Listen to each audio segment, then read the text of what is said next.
Hey, everybody, and welcome to another episode of Geeked Out. My name is Kyle, Juan here. and for this week, we decided to kind of abandon the comic book movies for a little bit. I know we've been doing quite a few of those back to back, and we decided to go into the realm of comedy. And this year, we watched from 2001 Evolution. For any of you who remember that movie, I don't think it was a very widely known film, but it was an Ivan Reitman film, directed by Ivan Reitman, and it starred David Duchovny, fresh off of The X-Files, Orlando Jones, Julianne Mooore, and Sean William Scott, or at that time, as many people knew him, Stifler. But yeah, this is. I remember this movie very fondly, personally. What about? I mean, did you remember seeing this when it came out, or is this more of a? Did you come to this later in the game? I absolutely rented this the released weekend on Blockbuster for sure. I didn't see it in theater, but I remember renting it. Yeah, this wasn't a theater experience for me. I rented it as well. I'll be honest, I don't even remember it coming out in theaters, but I do remember some of my friends had seen it or at least heard about it, and I rented it. And I gotta say, I loved this movie when it was out. I thought it was a really good, really solid comedy that just kind of went went under the radar, and not a lot of people knew about it, which was unfortunate because, like I say, I thought it was pretty good. Well, I remember, I guess, the reason why I was so hype when we rented it, because I remember the trailers for this, or in like the TV spots that came uh, during commercials, and it sold me as a youngin watching it. But I don't think it got so much marketing push as like being in like Happy Meals or anything like that as some movies like this would have at the time. So when it comes to that marketing, no, not a lot of people knew that it was out, but it did have good enough trailers to where it sold me at the time. Yeah, I don't remember this being a widely like you say, advertised or Yeah. sponsored, I guess you'd say, type film. But I mean, it. I mean, at that time, I guess it didn't really fall into the lexicon of what a lot of comedies were doing, because if you think about it, back in '01, the big comedies that were out were all the raunchy, the American Pies and things like that, and this didn't really fall into that category. I mean, it was stupid humor, but I think something that might have hurt it too is it was also partially a bit of a sci-fi thing with the aliens, and I think Yeah. that might so you. I think going in, it helped if you were a sci-fi fan to begin with, because I know a lot of people would just be like, if they don't have an interest in aliens, they're not gonna get in the door. Well, the director being Ivan Reitman, who directed, one of my favorite movies of all time, Ghostbusters, he tried to do it again with another project. And I think it would have worked if it was during a different year. Yeah, it, I think that's where it suffers. You are correct. Yeah, comedy at the time, people preferred the raunchy teen comedies, and just this one wasn't that at all. It was no, very silly and um it knew what it was. The tone was it didn't take itself serious. It was very, yeah, silly and more playful, immature. Uh was, yeah, like sci-fi elements, and it's just audience at the time just wasn't feeling that, which sucks because I think if it was in a different year, it would have been up there, talked about like Ghostbusters. yeah. Because that's how much I like enjoy this movie is I put it right up there. In fact, I think in some scene or a lot of scenes funnier than Ghostbusters. Yeah, I would say that for quite a few of them. I mean, There's one character that for sure is the funniest character if you were to compare the movies. Those two movies. There's one character in Evolution who I, I loved him ever since I've seen him in another movie, and yeah, he's still one of my favorite characters in this movie. Are you referring to Orlando Jones? Yeah. You think he is funnier than Bill Murray, Rick Moranis, Dan Aykroyd in Ghostbusters, and Harold Ramis? In certain scenes, to me, yes.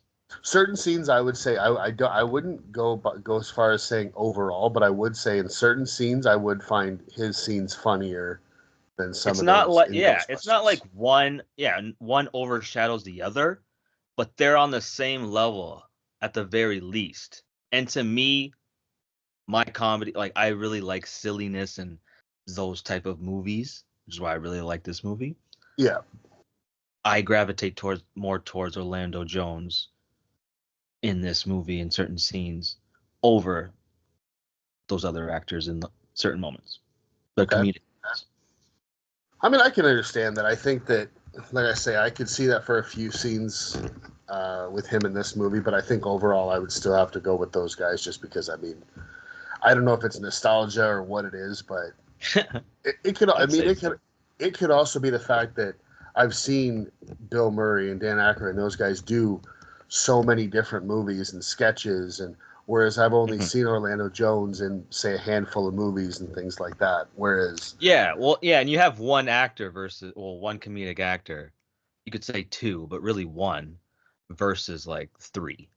Yeah, because I'm not going to go out on a limb and say that Sean William Scott was a big part of this, because he had really only done American Pie before that. Was 2 years before this, and I don't really know if he had anything in between, anything big that came in between this and American Pie.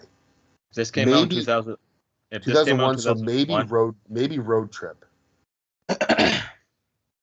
If this came out in 2001, I'm pretty sure Bulletproof Monk came out the same year. Okay. If I'm not mistaken. But that's not a comedy, is it? No. He's like a more serious Stifler, but Stifler's still in there. And I think that's a bit of a problem with the way he was, because from that movie moving forward, Sean William Scott was almost always typecast as just being Stifler, which is fine. I mean, it worked for him, but after a while, it just becomes old. I mean, it works with a lot of actors, and sometimes it just doesn't. I think with him, it worked to a point, and then it stopped working. Yeah. Unfortunate, because you see Sprout, bits and little pieces of him now and then, and every time I see him, I enjoy whatever he's in, and I believe he should have gotten more work. It sucks that he didn't, but in this movie, I think he's a great addition, even though there's not too much of him. I like the scenes that he's in. Hang on, I stand corrected. I'm looking at his IMDb right now, and he was in Final Destination. Oh yeah, and 99, right? No, that was 2000. No, that was 2000 with Road Trip. 2000. In 2000, the same year, I didn't realize this movie was came out this early. Was Dude, Where's My Car? Oh yeah, I thought that was like 03, 04. No, yeah, it's definitely no. It's 2000. It has that whole feel throughout the whole movie. But again, that's the raunchy comedy, which he was a big. Dude, Where's My Car is a whole. That should be a genre in and of itself. But like the genre is, what the fuck is this? And I think that's why he was cast, is because he was in, like you say, American Pie, Road Trip, Dude, Where's My Car? So he was in those big raunchy comedies that had people going to the theaters to see them. And I'm sure the studio went, well, if we have Duchovny and Orlando Jones kind of do the academic side of things, we could have him just be the idiot. You know what I mean? But I don't think it worked. I don't think this was the type of movie for his antics. So, like the type of antics that you would expect from a Stifler type character. Which is why, like you had said, the Orlando Jones stuff is the stuff that is funnier in this movie as opposed to what he does. Because I don't think Sean William Scott brings a whole hell of a lot to this movie. They don't give him a whole lot to do. No, they don't really give him a whole lot to do. But, I mean, yeah, if you take him out of the movie, it really doesn't really hurt them really too much. But he is a good addition nonetheless, you know? Yeah, and I would never see him as a leading man type thing. So it's nice that he's just kind of peppered in sporadically throughout the movie. But he's like, if you want to translate through Ghostbusters, he's like the what's the Winston? That's his name? Yeah, the Ernie Hudson's character. Yeah, he would be like the everyman, but I guess they decided to, make him the dumb. I was saying make the everyman a moron. Pretty much. Every young character in this movie is kind of dumb. In a way, right? Don't even get me started on fucking Ethan Suplee and the kid who plays his brother. I still remember that whole scene at the very beginning when he gives him the papers, and I think it's hilarious, but it's like, I don't understand why. Like, I get it. I get that it's to show how stupid they are because they come back and kind of, spoiler, save things at the end of the movie, but it's like, do we really need that scene? And I gotta say, one of the notes that I wrote down watching this movie, and specifically when those two guys, and even a bit of Duchovny, holy fucking frosted tips in this movie. It reeks of like the first couple years of 2000. Dude, those two guys came on screen and I went, oh, what a time it was to have been alive. For sure. And like, yeah, I mean, they weren't necessary for the movie, but to me, they didn't. It didn't bother me. It didn't hurt the tone, like the pacing of the film. Like it it added to the movie. Like it didn't. It's not a negative for me that they were there. No, I'm not saying it was detrimental or negative in any way. I was just saying, like, not necessary. That's exactly it. It wasn't a necessity to be there. But yeah, but I think it basically is because of the tone of the film is so silly, a little over, I guess, too silly, which is probably why a lot of people don't like it, or it wasn't as well received.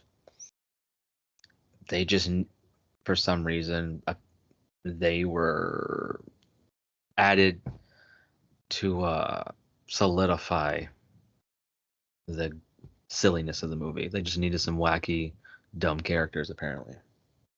Yeah, because even the scene where, I mean, we're skipping ahead, and we'll go over the summary in just a minute for anyone who hasn't seen this movie. But even a little later in the film, when they go back with like the field trip of students, and he has the two of them, they're going to operate the crane, and they just go to the edge of the hole, and the one brother is like, "Oh!" When he slips, and he's like, "Man, I almost went in there." And he says, "It's awesome." Yeah. I grew up with Power Rangers, and it had a real like Bulk and Skull type vibe to me. So like I'm used to that trope of characters. I never would have connected that, but you're totally right. It didn't, yeah, that's why I guess it didn't really bother me. And they definitely were there for comedic purposes only, besides the flimsy excuse of being the saviors towards the end of the film. Yeah. But for any of you out there who haven't seen this movie, and I'm assuming most, if not all of you have, if you're listening to this, but the basis of this movie is a meteorite crashes in the Arizona desert, and the two main characters, David Duchovny's character and Orlando Jones, there. Ira Kane and Harry Block are their names. I don't know why. I remember their last names too, but they go out to investigate because they are professors at a local community college, and Orlando Jones's character is a representative of the United States Geological whatever. And when they go out there, they they're investigating this, and then they go back a few days later, and there's already these worms and this atmosphere growing, and it's pretty clear that this is alien life that is formed on there, and pretty quickly the government takes it over, as obviously all of these types of movies have, with a government control angle. And yeah, that's about it. They end up having to try and fight off the aliens. The end. It's a pretty basic premise of the movie. Yeah, there's no whole lot of No. complexity here with the plot or themes. But that's fine. I think this movie knows exactly what it is, and it does a great job doing it. It's a fun ride. It's a fun ride.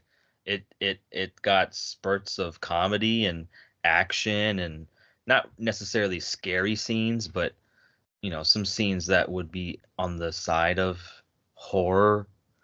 I think it's balanced okay, but with a heavy side of silliness.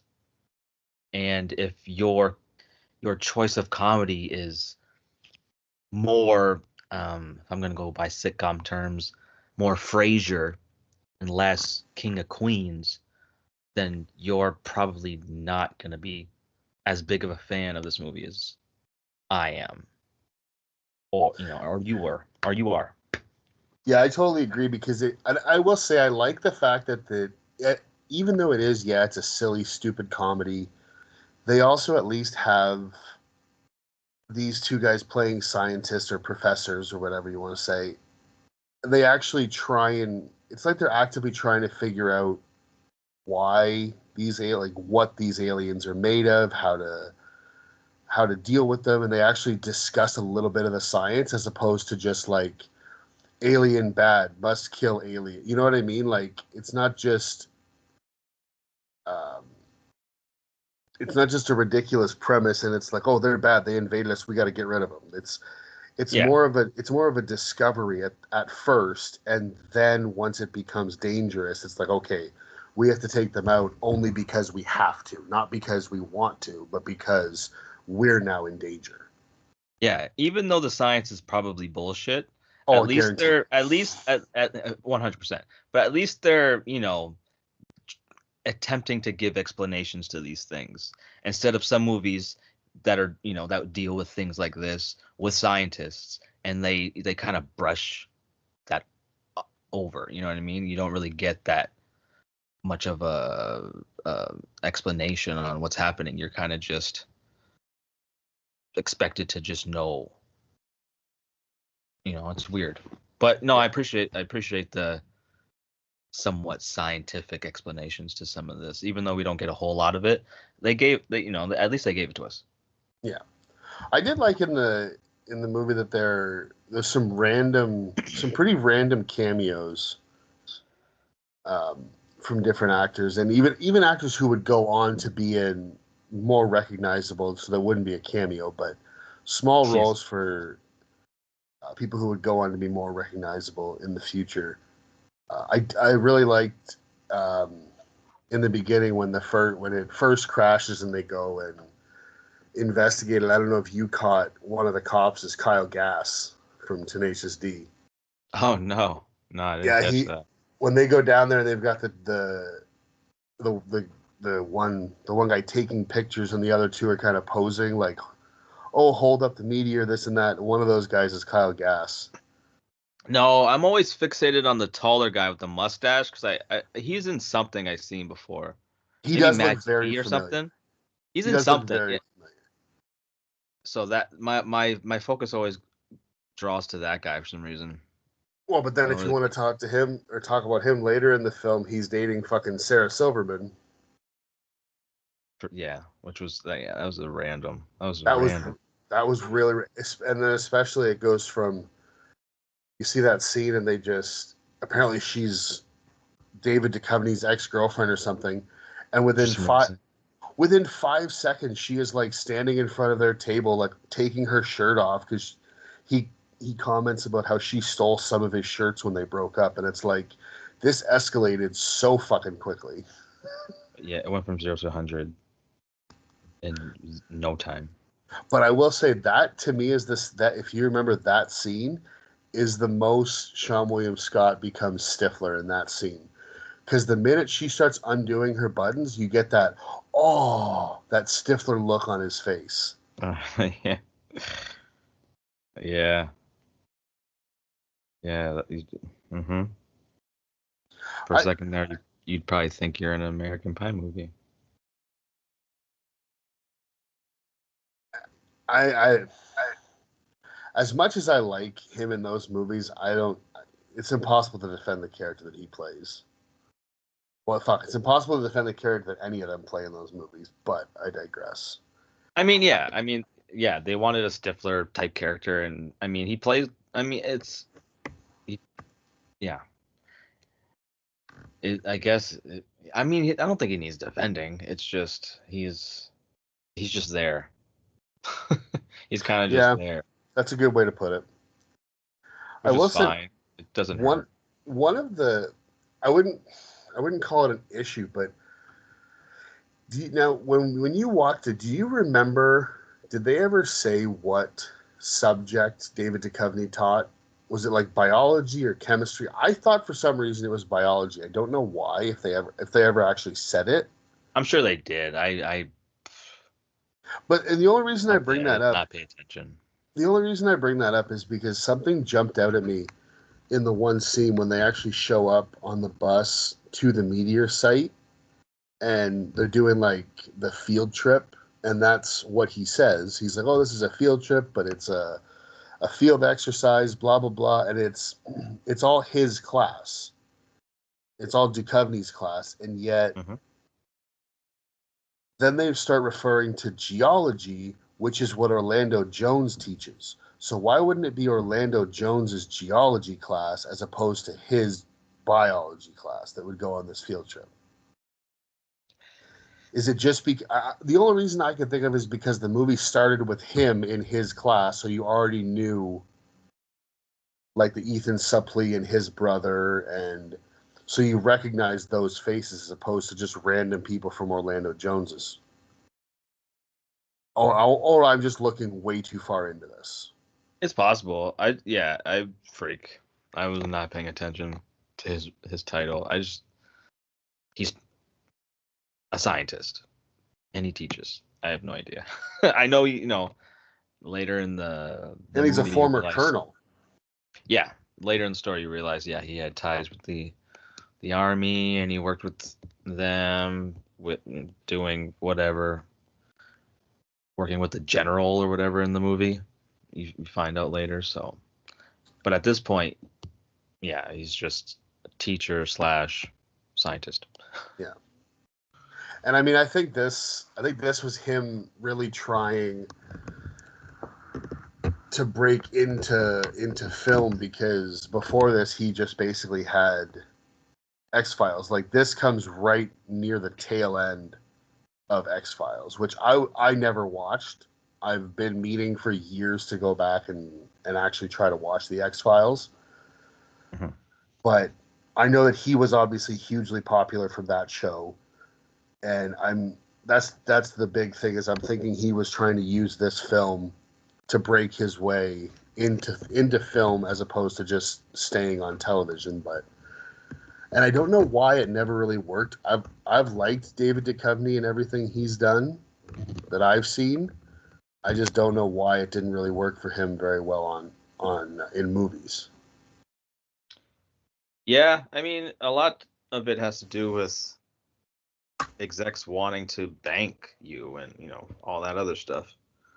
If they want, if you have a box office flop, which this I'm pretty sure this one was, you're kind of kind of pushed aside. And maybe Yeah, but I he mean, just I feel maybe like there's just a lot of people who have had box office flops and they still continue. I mean, if you look, I mean, he wasn't a star in it, but the one that comes to mind with that, I mean, Zach Galifianakis was in Out Cold, which, don't get me wrong, I fucking love Out Cold, but it made no money and almost nobody saw it. But Zach Galifianakis was in that, and he went on to be a huge, massive star in Hollywood. true. I mean, yeah, it works with again, it just sometimes that works with some actors and it sometimes it doesn't. You don't know what you know. Yeah.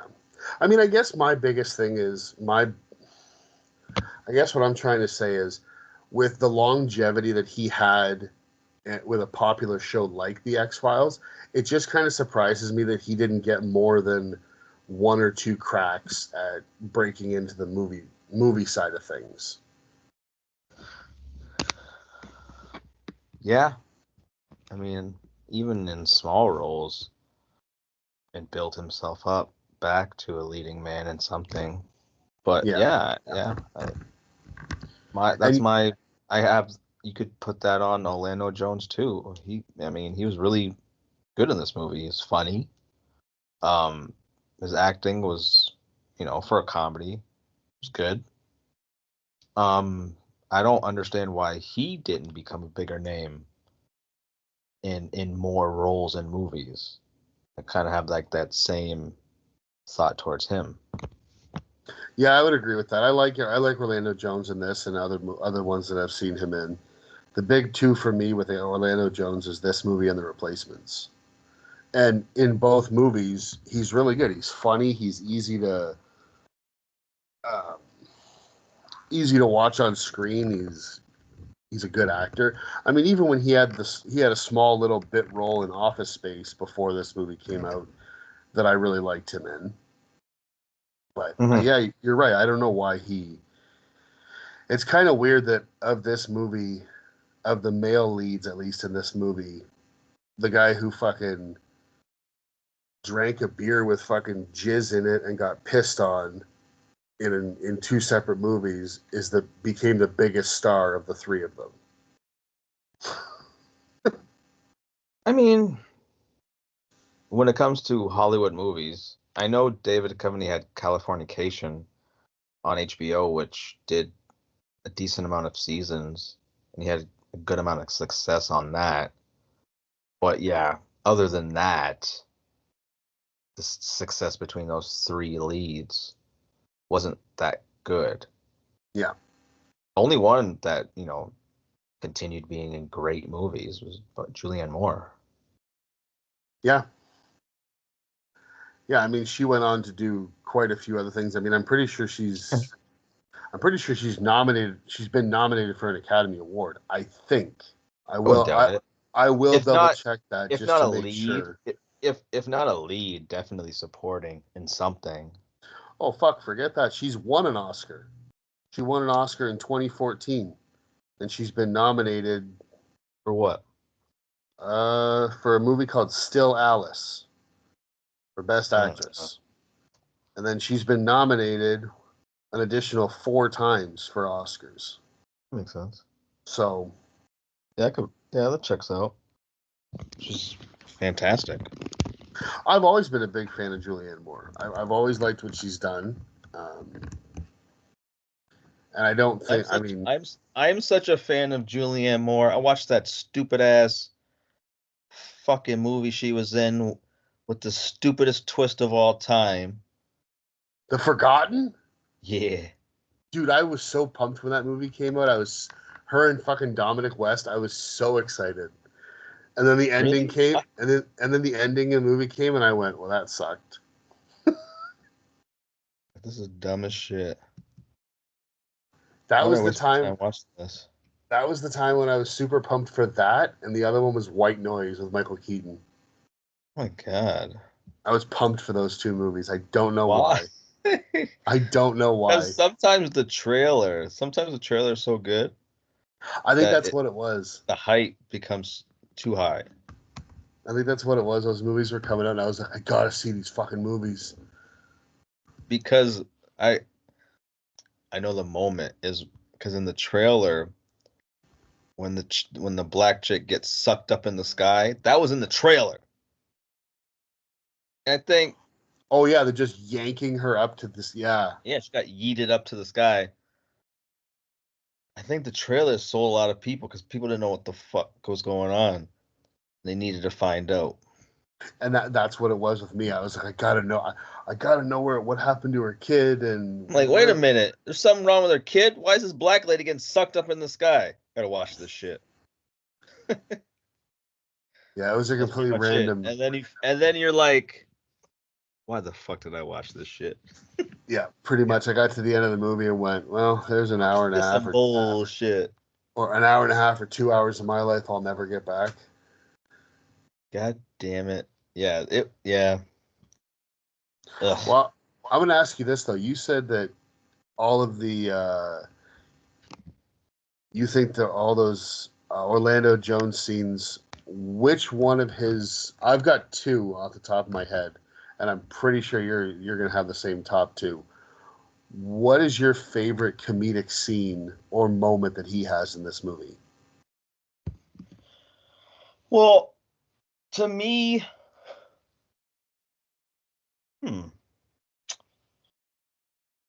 I mean, the one that probably everyone would go to is the bug, or was it a bug? The Fly. The Fly. But when he yells the Fly. Yeah, that definitely is up there. But to me is when he's just dancing in like the elevator in the shaft. elevator, yeah. Because it's so random. Yeah, because the it's people are like, honestly, it's something I probably would do. The people are like, the girl's looking at the security footage, and she's like, we have nobody scheduled. She's like, we have nobody scheduled going down there today, and he's just dancing, and David Duchovny's like, knock it off. It's the setup, and then when they cut to it, he's dancing. I snicker every time. That's just so funny to me, man. For me, it's the whole scene. It includes the whole fly scene and the getting it up his ass, whatever. But it's the whole lead up to that too, when he's talking to David Duchovny about Julianne Moore's character, and he's saying like, "Oh, she's like an ice queen, but that just means that she needs a good humping." And then he starts mimicking like her moaning in a high pitched voice. I don't know why, it cracks me up, and I think a part of it is because they're wearing those like stupid ass suits, and you can't see his face as he's saying it, so it's just. Yeah. I think that adds to the comedic factor of those scenes. That is pretty funny. That is pretty goddamn funny. I didn't write down a lot of the Orlando Jones funny scenes, but the one I did was the elevator shaft scene for sure. And like the bug scene, I didn't need to write because it's, everyone knows it. But the big scene in the movie, right? But the one line with that whole bug scene and when they're getting it in with the doctor, whatever, one of my favorite lines of that is when he's saying, "Don't take the leg," and David Duchovny goes, "Yeah, don't take his leg, Doc. He thinks he's an athlete." Yeah. Yeah, that reminded me of the line he says to Julianne Mooore. He's like, I want some ice cream. He's like, what flavor? I don't care. For my ass. Because it's just the way he delivered it. It was just it worked, man. It was funny. It was funny as hell. But there's even when the two of them get back to the college and they're walking and Orlando Jones is like hunched over and he just gets out of the car and goes, "Oh, no more brand for me." Yeah, he's really good at physical comedy. Oh yeah, because then he's also got the scene at the end where he gets sucked up into the. Yeah. And he comes down and he's like, "You don't know where I've been. You don't know what I've seen." Yeah, his timing and delivery is top notch in this movie, man. Yeah, he's fantastic. I think he is the best part of it by far. He's definitely carrying a lot of this movie on his back. But I do appreciate that David Duchovny is the actual lead, because I think that this movie needs a more of a straight man as the lead character. For Whereas sure. if it was Orlando Jones as the lead, I don't think you could even take the premise of the movie seriously, because I think that it would be too jokey as opposed to, because even like when when they first discover it, David Duchovny's the one doing the research because Orlando Jones is like the girls' volleyball coach, and he's like, I have to go to the game, like. So he leaves Duchovny to kind of do the research while he goes to coach the game. So I think you needed that straight, kind of more serious person to be the lead of this movie, and have Orlando Jones just kind of be his supporting buddy who gets into those high shenanigans that he does. Mm-hmm. Yeah, no, yeah, he's definitely the straight man, but like the actual smart one, and yeah, like the leader, I guess, of the little team there. It is And interesting. even though you don't get a whole lot of emotion out of David Duchovny, he plays like this very calm, cool, collective character throughout the entire movie. There's sprouts of emotion with him, like when he moons the I army love guy. that scene. But like, yeah, other than that, there's not a whole lot of emotion. I would say I wouldn't say there's a lot of emotion in his performance. The one scene that I would say does show quite a bit is when they're in the courtroom, and Julianne Moore is questioning him about the anthrax virus Oh, a okay, yeah. vaccine that he had made, and she's going through all the symptoms, and just the look on his face, especially when she has him list the symptoms, the side effects, and it's like all these debilitating things that these soldiers went through, and all those and things like that. And then she says to him, do you happen to remember what the soldiers called this virus or whatever that they got as a side effect? And he says, yeah, they called it the cane madness. And the look on his face is just such like shame and embarrassment and disgust, and knowing that he was responsible for something like that. I thought that had quite a bit of emotion, but yeah, other than that scene, it's just there's Yeah, there's there's not. there's there's not much there except for he wants to fuck Julianne Moore. But like, even when they're hunting aliens and going through all this experience that at least should warrant some type of emotion, he's still calm and collective, but it works for some reason. With this character, it just works. It doesn't stand out. Uh, it's not out of place. It just works. I think For it me, works. most of the things works for this movie, I and agree. yeah, he does. I think the reason that it works is because of the group of people he's got playing off of him. So he is that straight lace, whereas Orlando Jones is the quippy kind of comedic relief, and then you've got Sean William Scott as the kind of moron, and then Julianne Moore, when she eventually leaves the military side of things and joins them, she's like this clumsy, bumbling. So it makes sense that he tries to stay in that kind of stoic type of mentality, because it's like, I have to do this because the rest of my team is fucking morons. Mm-hmm. So And I prefer. I think that's why that helps it it to be believable in that sense of the story. Yeah, I mean, yeah, the dynamic between all the characters kind of it works. It kind of just flows very very well. They all gel together Yeah, very nicely.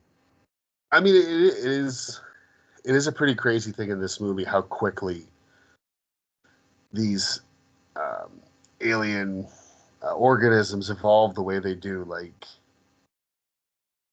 he sees them not evolve, but split via mitosis under a microscope. He goes and tells fucking Orlando Jones by the time they come back, they've already evolved into multicellular organisms. And he's like, these little guys did what it took basically human beings 200 million years to do, and they did it in a matter of hours. I think part of that, honestly, is just the runtime of the movie. It has to be. An hour and 40 minutes? What, 100 minutes? Yeah. They needed to kind of get the ball rolling. Yeah, because if you're not having... It was a clever-ish way to do it.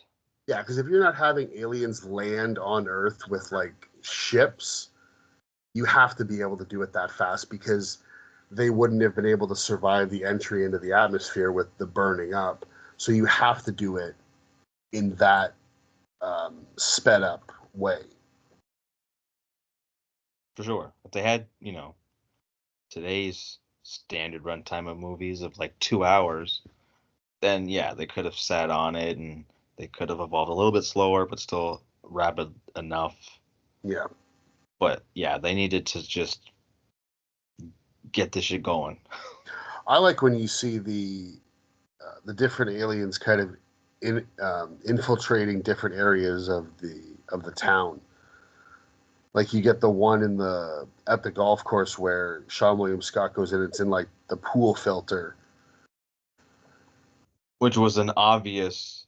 You knew something was gonna. Out of that. The way it looks, I was like, I don't think any filter looks like that. No, but you've got that. You've got that one. You've got the 4 women having tea or coffee or whatever. I like that scene. I do too.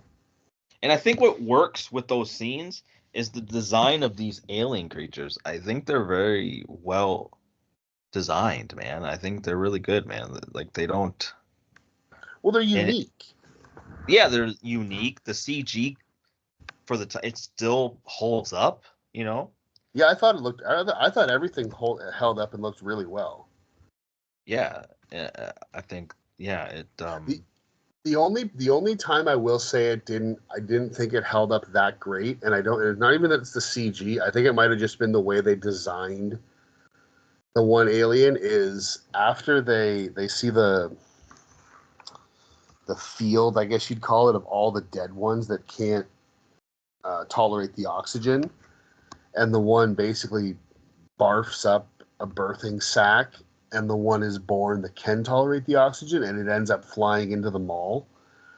When the girl is trying on the clothes or shoplifting the clothes, when she opens the door and it closes up, it does a close up on the alien's face as it like growls. It looks really, really cartoonish. But other than that scene, I think all the CGI holds up great. I think it looks really good. I think a lot of the reason is they use a good amount of practical effects too, and they blended well. Which honestly, I think that's the perfect way to go. If you can blend those two, I think that's the best way to use CG is when paired with practical. And they did in this movie, and that's why it still holds up over 20 years later. Yeah, I agree 100%. And like I say, the integration of these aliens, I like that the whole scene with the flying thing in the mall where they all go in and they all get the shotguns and they're coming up with a plan to lure it out. And I love that Sean William Scott just grabs the microphone and starts doing the caw, tookie, tookie, tookie. I don't know why I find that funny. And then he just starts singing You Are So Beautiful. Again, I mean, one of probably the reasons why they casted him in the first place is for those specific scenes, right? Because the ones where he kind of shines, or at least is leading. He can be stupid and command your attention. Exactly. But I will say, it works. Even in that scene, one of my favorite lines is Orlando Jones when he starts singing and he goes, yeah, good, rub some funk on it. Yeah. Yeah, no, it's it's the whole hunt. Which I enjoy it, man. It's a good scene. It shows you that this evolved alien creature is a threat. It's nothing to be fucked with, but they still have that comedic tone, which it worked. It the even though it's more silly, it's not balanced, but like the recipe works, man. To me, even in that scene throughout the movie, it just works. Yeah, I'm I gonna say agree. that a lot. I'm gonna say that a lot. No, I But yeah. agree. It does. It absolutely works. Mhm. And then after Orlando Jones saves the girl and they end up killing this alien, Yeah. whatever, you get the first of what I consider to be two fantastic needle drops in this movie. And you get play that funky music, white boy, and the three of them in the Jeep just fucking belting it out as they're driving in like celebration after they killed this thing. Yeah, they were feeling themselves so much after that kill. But you're right when you said Ivan Reitman trying to recreate something like Ghostbusters. I had that feeling in this scene where they all, after they shoot it, they all grab the shotgun and they like jerk it upwards to reload it. I just all I could think of was the first movie when they catch the ghost and it's like we be fast and they be slow. It Yep, felt like he was trying to recreate that moment. for sure. There's definitely moments, little sprinkles here that remind you of that movie, and this one is a defining example of that. Yeah. We haven't even talked yet about fucking Buffalo Bill as the military general. Oh yeah, I forgot. I forgot he was that character. Oh yeah, fucking. I mean, it's the voice. It's fucking Ted Levine. But anytime I've ever seen him, he's Buffalo Bill, and it's an iconic role that, regardless whether or not he wants to be remembered for it, he's gonna be. Mm-hmm. But I thought he was a very believable military general, and I love that his second in command is Ty Burrell, who would end up going on to be Phil Dunphy in Modern Family. Yeah, that was neat. That was a neat discovery there. I love that he's his second in command, and he's. If you've ever watched, because I'm guessing you've watched Modern Family. I've been rewatching it here. Um, he plays such a different. I mean, in Modern Family, he's almost like an airhead, like. But in this, he's just so dry and so serious all the time. It's weird to see him playing that type of role when you're used to seeing him do something else for that show was on 10, 11 seasons. Mm-hmm. It, I it was a good little it was good seeing him. I obviously had no idea at the time. It was a cool little callback there. I liked it. Yeah, I agree. But yeah. He's also in an MCU movie and plays a pretty big Marvel character. Unfortunately, it will never go anywhere. But What yeah, MCU movie was he in? he's an Incredible Hulk. Oh yeah, that movie doesn't matter. It matters to me. No, Yes. I'm kidding. But No, I get it though. Not a lot of people like it, but I'm a Hulk stan, so. it has its moments. I wouldn't put it up against the top ones, but it has its moments here and there. But Mm. no, then you end up getting another cameo that I absolutely loved, and we're going to go back to this Ivan Reitman relationship with um, the Dan Aykroyd cameo as the governor. Which is funny. It's ironic that he's in a movie about aliens. If you know about Dan Aykroyd, his personal life, he's very much into the whole alien theory or conspiracy, whatever you want to call it, if you believe in it or not. He definitely believes it, and yeah, Yeah, he's dedicated a large part of his life in I guess personal research. yeah, he's big into all that stuff. Whether it be aliens or the occult or a little bit of everything in terms of along those lines. Mm-hmm. I just thought it was a coincidence, but yeah, I liked him in this movie too. Like he's okay. He plays what, the mayor? Is he the mayor of the town? No, he's the governor. Oh, he's the governor. Okay. I couldn't remember I that knew either. he was part of the government. I just didn't realize. Yeah, I couldn't remember that either. So when he showed up on screen, I was like, I need to pay attention to what title he has. But yeah, he's Governor the makes governor. sense. Governor makes sense. He was throwing his weight around a little bit too much over military men. And I love that they literally hand him a printout with like thermal vision, and it's like, this is where they are, and he's like, I don't know how to read this stuff, and it's like, you read it, you look at it just like a regular picture. It's just they're shown instead of an Enemies outline. are It's thermal. Enemies are right here. You don't have to. Enemies are right here. That's all you need to know. I don't know how to Nah, read yeah. this. It's like, okay. Nah, yeah. He played the freaking ego trip governor. I I thought it was good. It again, for this movie, it worked. It was good. Well, this scene when he comes in, this scene actually, I wrote down. I have a few. Some of my favorite quotes are in all in this one scene, and it's Dan Aykroyd tells them basically like, you guys took so long to report this or whatever it is, and he's like, I should throw the whole lot of you in prison, and he goes, the state prison, not the nice prison, the state prison with the crotch biters. Oh yeah. But I think one of my favorites is they're doing like the introductions, and Orlando Jones shakes his hand and he goes, "Oh, Harry Block, United States Geological Survey, and this, and he goes, I voted for you." And Sean William Scott goes, "Wayne Gray, I took some chemistry in high school."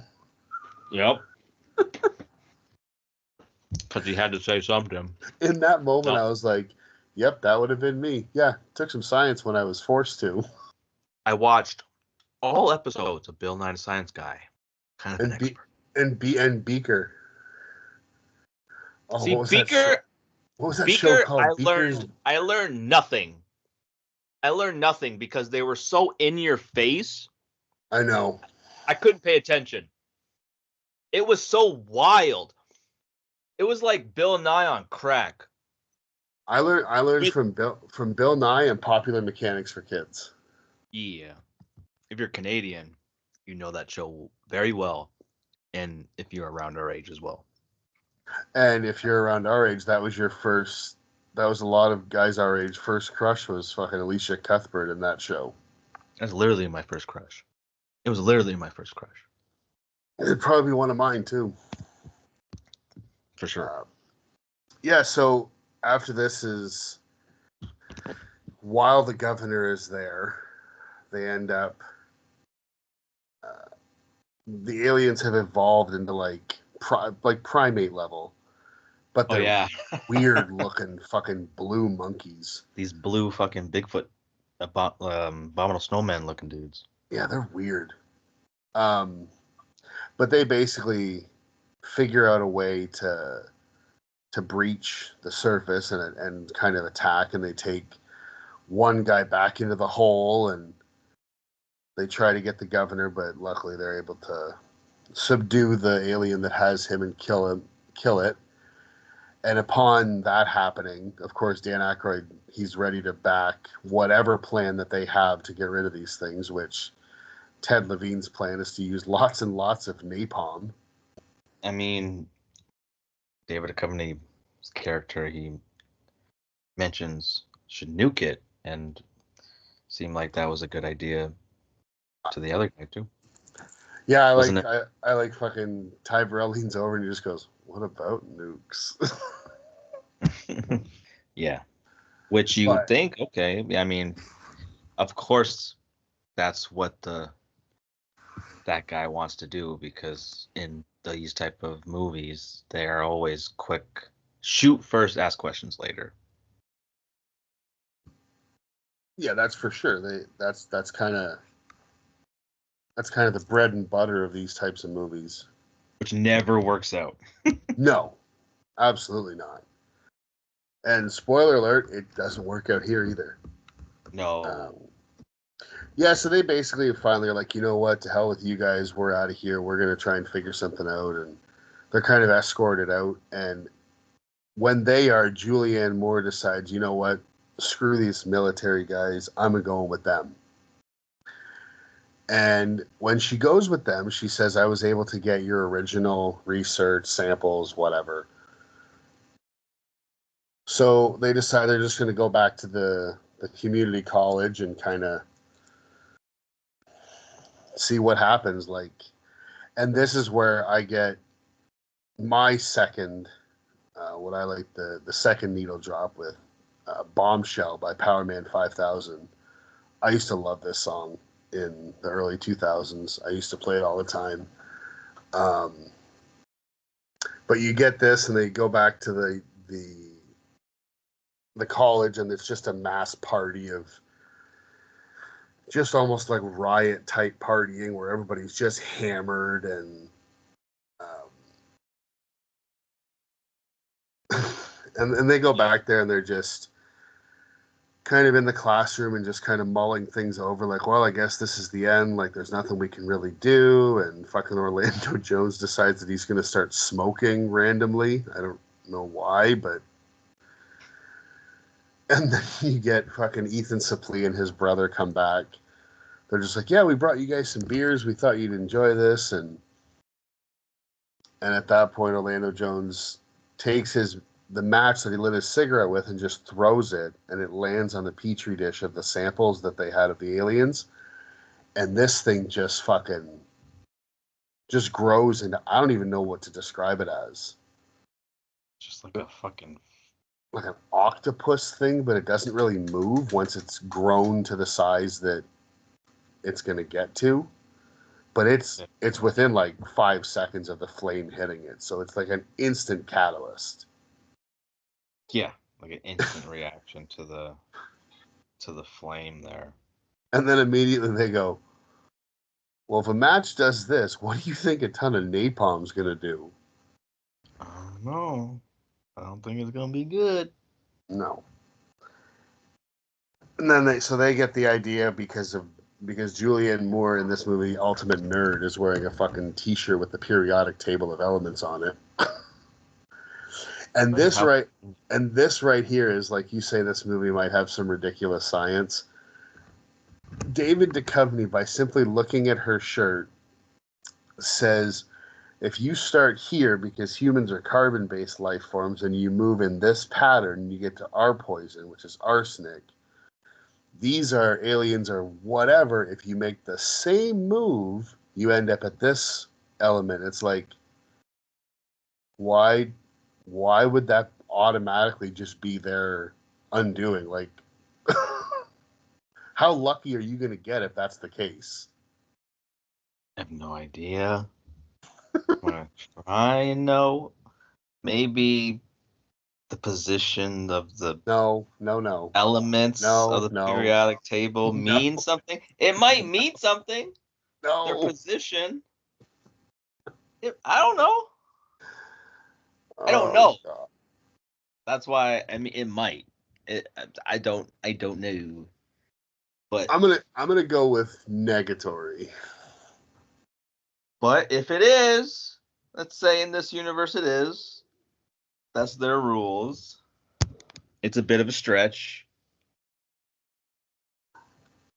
But It's quite the stretch. yeah, exactly. But then even more of a stretch. Even more of a stretch is when the two brothers, when they I think the chemical, the thing they say is selenium, and all of a sudden these two brothers go, "Oh, we can get that. It's in Head and Shoulders." I'm like, "What?" So it's so obviously Head and Shoulders paid heftily for a fucking product placement in this movie.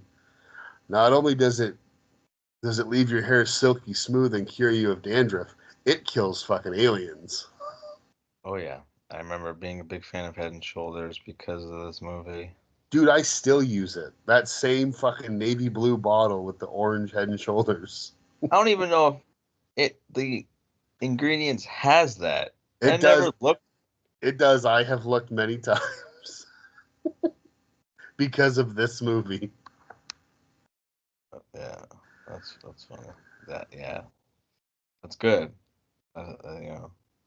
It makes it the end that much better, I guess.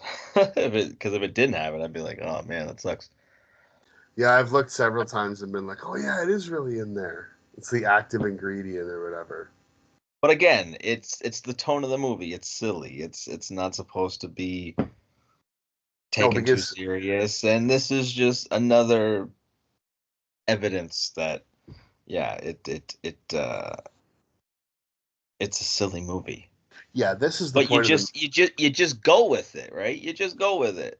Well, that's what I was gonna say. This is the point of the movie that if you were really critically looking at this and trying to be as realistic as possible, this is the point where the whole movie really falls apart.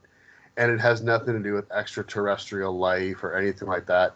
It's the fact that they fill a 500-gallon or whatever it is fire truck with Head and Shoulders shampoo in a matter of like 6 hours. Right? So much. I think it's so much. But we're not supposed to. Who cares? No, you don't question that. It's just that it works because it works. Did it. They did the impossible. They did it. All right. Let's finish this movie. They're the protagonists of the movie, therefore it works for them. And exactly. It's not a movie that needs to give you every small detail to explain everything. That's not what this movie is. And it's not what it's trying to be. A movie cannot have those things and still be a fun, good ride of a movie. Absolutely, and this is a perfect example of that. Exactly. And I'm glad that this movie is as enjoyable in my rewatch as when I watched it some odd years ago. Yeah, I would agree with that 100%. Yeah, because then if you thought that the match hitting the petri dish was bad, when this fucking napalm goes off, this thing becomes, I think they say at one time it's multiple miles wide, and it's just this mass of, I don't even know what to describe how it looks. Just like massive alien flesh. Yeah, like just one congealed creature. And it's almost just like, basically what it looks like is when they show it, it actually is like starting to split, like a mitosis. It looks just like a gigantic version of the cell that he was looking at under the microscope, just miles wide. Yeah. Yeah, it didn't make that connection, but yeah, that's pretty accurate. And they take the fire truck, and now the only way they can stop it is they have to literally insert the fire hose inside of an orifice in this being, in this creature. Right, perfectly circle fucking. Yeah, they basically have to give it a shampoo enema up this thing's ass. Pretty much. And of course, the guy who gets to do it is Orlando Jones. And I like that he's the first one up the ladder because he says, "I have a score to settle," and then he smacks his own ass as he's crawling up the ladder. Yeah, it's just like another example of him carrying the comedic side of this movie, man. Yep. Well, absolutely. And then he's the one who who puts the fire hose in, and then he ends up getting fucking sucked in by the alien. Like half his body is pulled into this opening. Yeah, he gets sucked. He gets sucked up. It was funny. And that's when I said, You know it was gonna happen. You knew oh, something was gonna it had happen. to. But that's like I said earlier, when he comes back down, he's like, you don't know what I've seen. Like, right? But it's funny. I mean, needless to say, the shampoo works, and the alien basically just it blows up is what ends up happening. It's like an internal reaction to it, and then this whole thing just starts swelling until it's like basically like a giant zit and just pops all over everything and everybody, and you get the pretty standard like green goo that's supposed to be its quote unquote blood, and that's all pretty stereotypical and pretty standard for movies like this. I like at the end though, Dan Aykroyd is kind of commending everybody who saved them and what they did and this and that, and fucking instead of getting honored by the governor of Arizona, fucking David Duchovny and Julianne Mooore sneak into the fire truck to have a little rendezvous of their own. Yeah, because like sure, you can't. You could. At some I'm point. sorry, but if I was in that situation and I was within a foot or two from an alien's asshole, and then I'm covered in fucking shampoo, my first instinct would not be find a girl and fuck her. It would be, I need a shower, and I need all of this goop off of me right now. Unless it was Julianne Mooore at that time. I'm Well, not gonna lie. She was hot. She was hot in this movie. I'm not even gonna lie. She was cute as shit, man. She always has been. Well, yeah, but I think this was the movie where it was like, because before this movie, I don't think I knew much of her. Lost But World. this was the movie where I took notice of, oh my gosh, who is this, and can I see more of her because she's very pretty. I think my first exposure to Julianne Moore as an actress was in The Lost World in '97. Okay. Yeah, she was. That probably was And the then first and then introduction to her, but I never looked at her like that until this movie. For some I reason. agree. I think she is. I would say she's made up to be much more attractive in this movie than she is in The Lost World. I think that's a point of. I think that's done on purpose as well, because she's meant, like, right from the get-go, there's something you can tell going on between her and David Duchovny. Like, even the scene where he moons the general, they show her face and she's kind of got like almost like an awkward smile, but at the same time you can tell like she's checking his ass out. Yeah, there was hints throughout this movie that they were gonna hook up. Yeah. And that's just how movies work. They need to have that type of. Well, it's the Chekhov's gun thing. If something's introduced in the first act, it has to pay off in the third. Yeah, and honestly, most movies in general have a female male romantic relationship in some capacity. You know, it's funny. I noticed that a few years ago. I forget what I was watching, but I randomly was just like, almost every movie ever made, even if it doesn't center around it, by the end of the movie, there is some kind of romantic connection between a man and a woman, or two men or two women or whatever. But there is some kind of romantic connection at the end of the movie that didn't start the movie that way. That's probably 90% movies, 95. Yeah, which I never really thought about it that way. I mean, for me, it was always like, oh yeah, the chick flicks or the rom-coms. That's when people get together and But then you look at other movies and it's like, nope, it happened in this one, and it happened in that one, and it happened in that, and it happened so much more than you would think. Well, that's how most movies, like before, when you could, when you had sound in movies, that's when they started to introduce female. Even in like silent movies, there was still like a female in there, but it wasn't until like when you could hear the audio in movies is when that trope started, and it I think it solidified itself in the golden age of Hollywood with like the Humphrey Bogarts and those stars Yeah, paired with the female actresses at the time. I think it was just a trope that just started then, and it has carried itself over for many, many decades. yeah, and I think a lot of the reason is because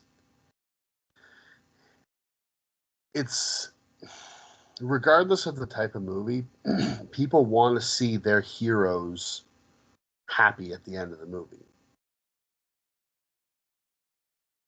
So that's just an easy way to accomplish that. Like, oh, if there's a guy and a girl in this movie, like take Speed for example.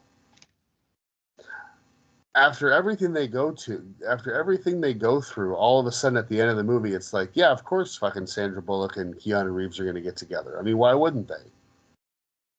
But if that was reality, like if that really happened, they wouldn't be ending that day by going to fuck in a hotel room. They'd be traumatized. They'd be in therapy. They'd be at the hospital.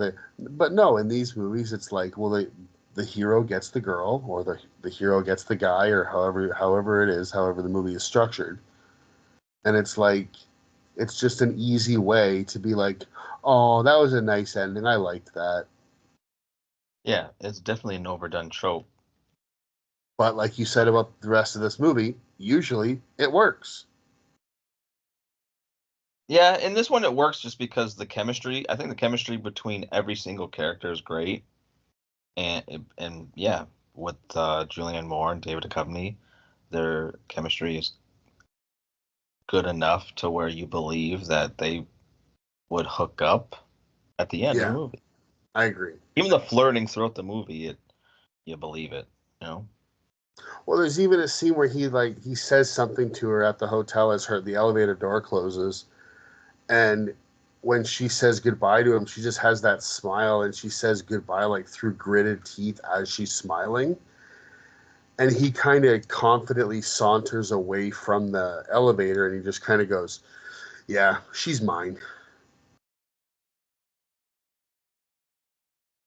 And like there are little hints like that that are all throughout the movie. Yes. Yeah, 100%. But that brings us to the end of the movie. Is there anything about this movie that you wanted to talk about that we didn't get to, or anything like that? Because I think we've gotten through basically everything that I had written down. Yeah, pretty much. A lot of my notes are just like comparing it to Ghostbusters. I think it would have been that status of like a action comedy, sci-fi comedy. I think for some, I don't know what the ingredient was. Maybe more comedic talent and less of a silly tone. But there is a missing ingredient, maybe two, that would have made this movie talked about like a Ghostbusters. Well, I think the main difference is if you look at the cast of Ghostbusters, you basically have Harold Ramis. He is a straight man, but at the same time, he delivers his lines in a way that make them so Yeah, hilarious. he's smart but unintentionally funny. Like the scene in with Janine in the first movie, and she says like, "Oh, do you have any hobbies?" And he says, "I collect mold, spores, and fungus." Like, he says it so matter of Yeah, factly, like just giving a statement, but it's so funny the way it comes off. exactly. And yeah, you have those three, and then you have the Yeah, unsung. There's the unsung hero of that movie to me is Rick Moranis. I think he is, to me, is a yeah, legend, and comedic legend, you don't and have any of he makes those. that movie so much more funny just with him being in there and his scenes and his acting. It's he's incredible in that movie. I agree, and you don't have anything like that in this movie where it's like a side character who No, just kind of keeps showing up.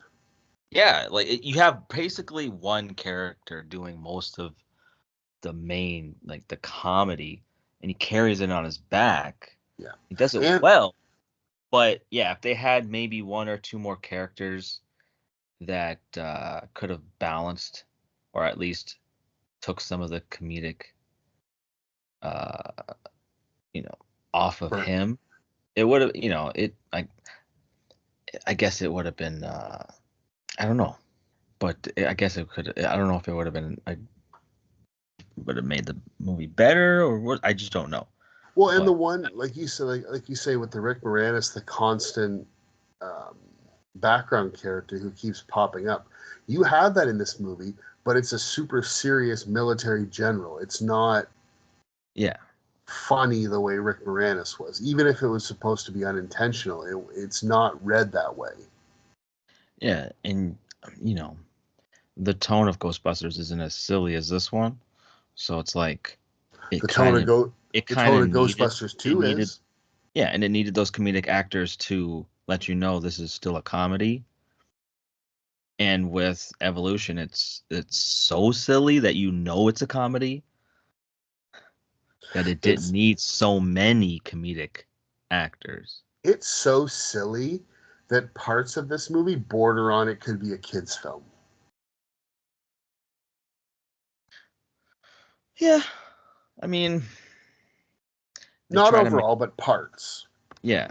I mean, that's the same with Ghostbusters in a sense, even though there's some scenes that you shouldn't have Yeah, seen but as a kid. But Ghostbusters is a that was kind scary of movie. true, but it did spawn a cartoon. True, but the first movie there are legit horror aspects. That first movie when I Oh, watched that sure. as a kid was a terrifying movie. But so many kids seen it, right? So I I think it was before rating systems, and I think it was probably PG or no, it was before the PG-13. Well, PG-13 Right. was Temple of Doom, which I Yeah, want to say was like 85, and I believe Ghostbusters was 84. exactly. Yeah. So it was yeah, so it was probably marketed towards kids and families, but it shouldn't have. No. So yeah, too many kids seen that movie when they shouldn't have. And yeah, there was a legit moments of but I think that a lot of that is the uh the, the design of the ghosts. They just lend itself to be more scary compared to like the aliens in Evolution or the creatures. None of them are really scary. They all, No, they're cartoony. I mean, except for like the one cute creature with the thing in its mouth. The thing in its mouth was terrifying. Which Other to than me has that, always most just of them looked were like a very pleasant to the eye. yeah, that thing in the that alien's mouth that's like his tongue with teeth has always reminded me of a really pissed off looking turkey. Yeah, that's exactly what it looks like. Yeah, but yeah, not sure what the heck we were. Lost my train of thought here. Well, I mean, well, you had said earlier. I should say this. You had said earlier that this movie was a bit of a flop, and that was kind of why maybe guys like Orlando Jones and Duchovny didn't get the break that they were thought or that a lot of people thought they could or should get. Mm-hmm. Now I'm going to tell you this. I got the numbers right here in front of me.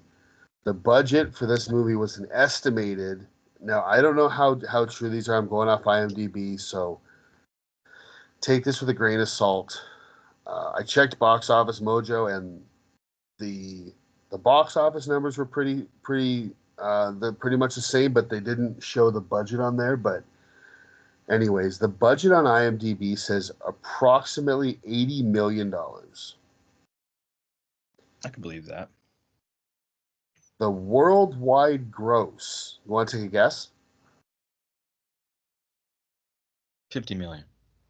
98, just over 98 million. So you got to think when these movies come out. Number one, if the budget was 80 million, then they've got to put usually I think it's like a quarter or a third into like advertising.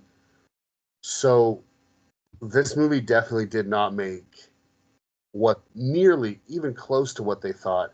And if they really had to use a quarter or a third of that 80 million on top of the 80 for advertising, they didn't even break even.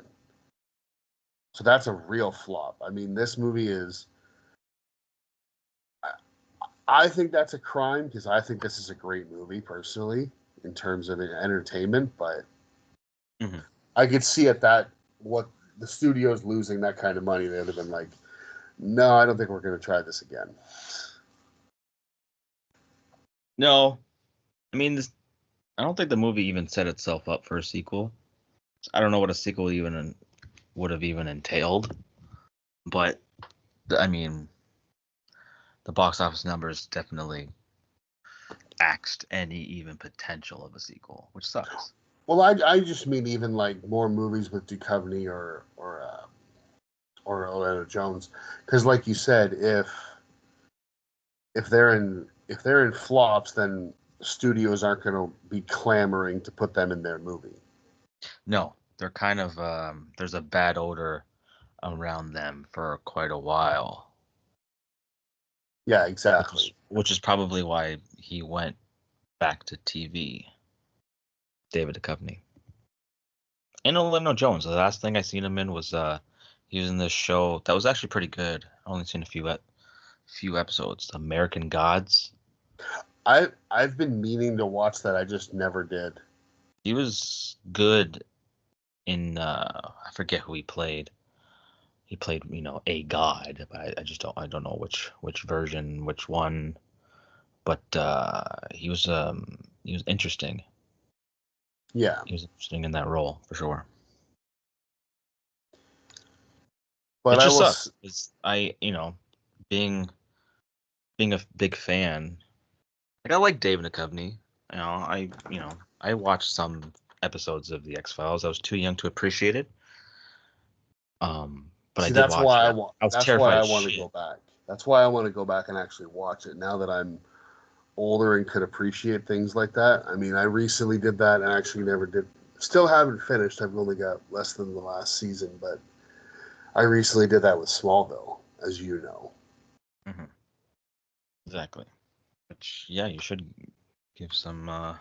Because I think it's on at least one of the streaming services. Is the X-Files? It's on Fox, so it should be on Disney Plus. You know what? It might be. I'll have to check that out.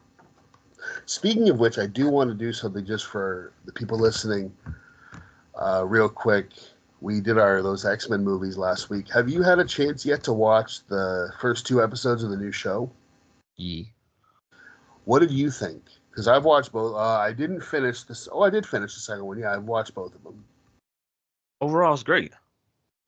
Yeah, I was really, really, really happy with it so far. I think so too. And I was glad that they went in and used the old theme song again, and you've got the voices. I mean, they sound like they've aged, obviously, because they have. But overall, I'm very happy with what I've seen so far. Mm-hmm. They did change. I will say they changed Magneto's animation a little bit.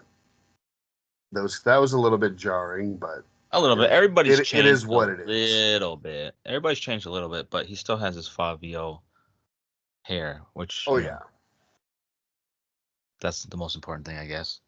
But yeah, no, it's great. I mean, what made the original run great is they they were mirroring what was happening at the comics at the time.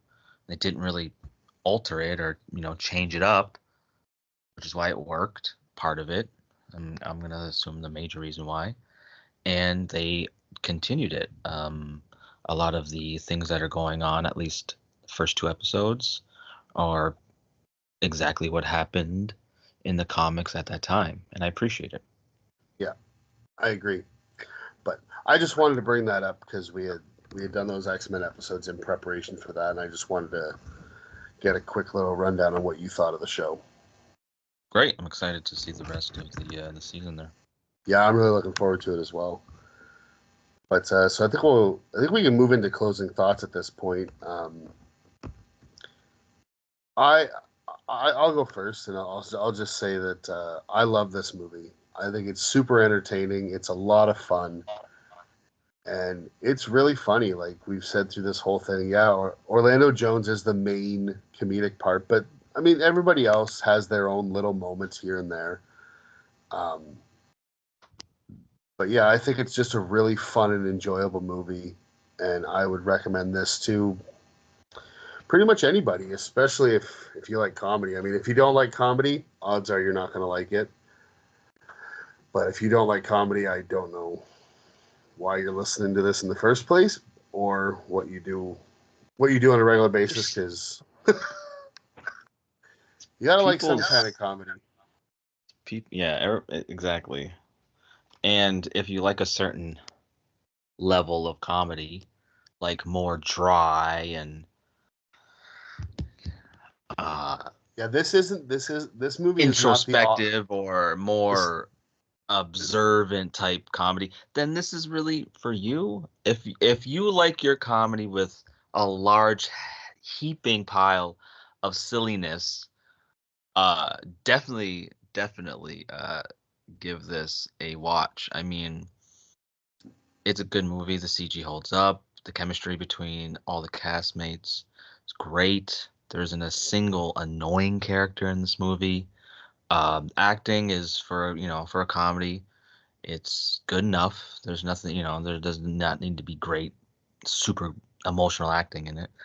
I liked the creature designs were great. What else? Yeah, like the side characters are even great in this movie.